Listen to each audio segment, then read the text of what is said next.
Hey guys, my name is Clay Cannon, and I'll be doing my 15-minute sermon over the book of Joshua, chapter 1, verses 1 through 9. And in my Bible, it titles this passage, God's Commission to Joshua. And it says, After the death of Moses, the servant of the Lord, it came to pass that the Lord spoke to Joshua the son of Nun, Moses' assistant, saying, Moses, my servant, is dead. Now therefore, arise, go over this Jordan, you and all this people, to the land which I am giving to them, the children of Israel. Every place that the sole of your foot will tread upon, I have given you. As I said to Moses, from the wilderness and this Lebanon, as far as the great river, the river Euphrates, all the land of the Hittites, and to the great sea toward the going down of the sun, shall be your territory. No man shall be able to stand before you all the days of your life. As I was with Moses, so I will be with you. I will not leave you nor forsake you. Be strong and of good courage, for to this people you shall divide as an inheritance the land which I swore to their fathers to give them. Only be strong and very courageous, that you may observe to do according to all the law which Moses my servant commanded you. Do not turn from it to the right hand or to the left, that you may prosper wherever you go. This book of the law shall not depart from your mouth, but you shall meditate in it day and night, that you may observe to do according to all that is written in it. For when you will make for then you will make your way prosperous, and then you will have a good success. I have commanded you, be strong and of good courage. Do not be afraid nor dismayed, for the Lord your God is with you wherever you go.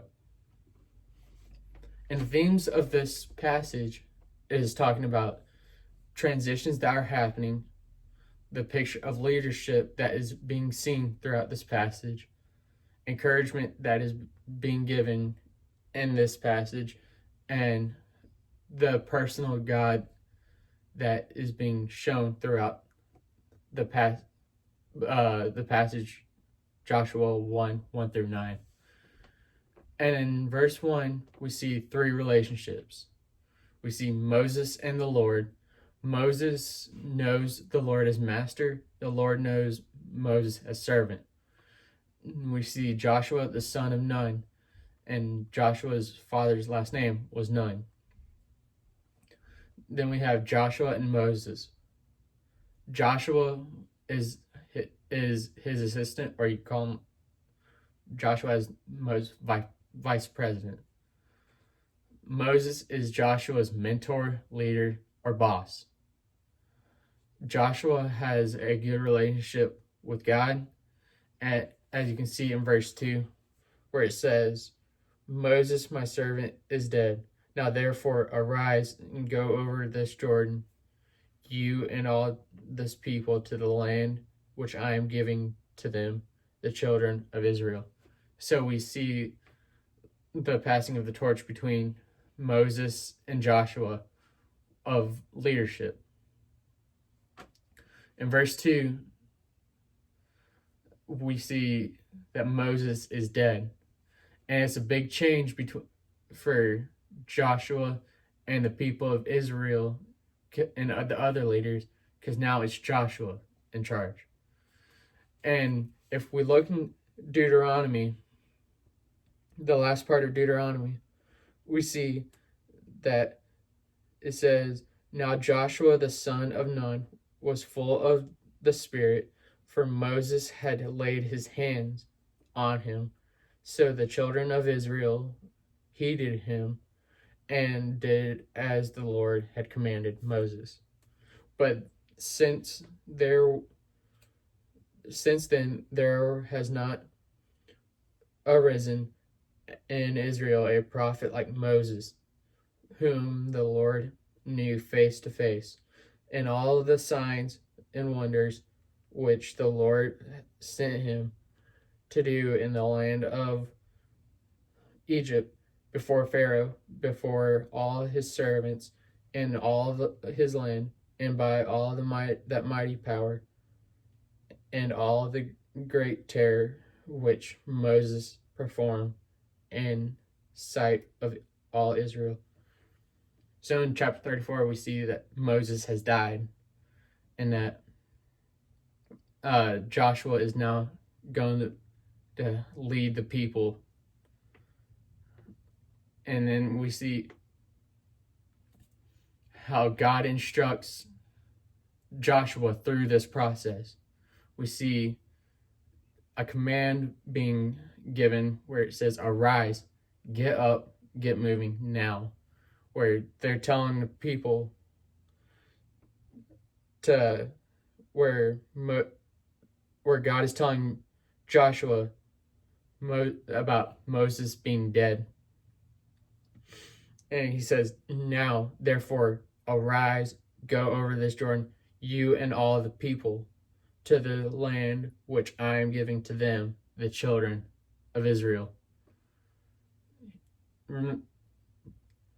Did you catch this? Like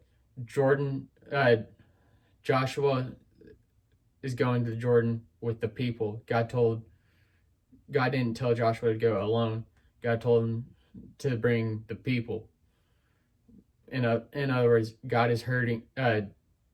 Joshua is hurting the people to come with him, to follow him. And we also see that God reminds Joshua of the promised Lord. And we see that promise being told in verses 3 and 4, where it says, every place that the sole of your foot will tread upon, I have given you, as I said to Moses, from the wilderness and this Lebanon, as far as the great river, the river Euphrates, all the land of the Hittites, and the great sea toward the going down of the sun shall be your territory. And this is giving us a clear and specific promise that God has given to Joshua to give to the people. God gives Joshua leadership of this next phase, or ownership. This is casting the vision of where God wants to lead Joshua and for Joshua to lead the people. In verse 5, we see the changes to what God is doing for Joshua.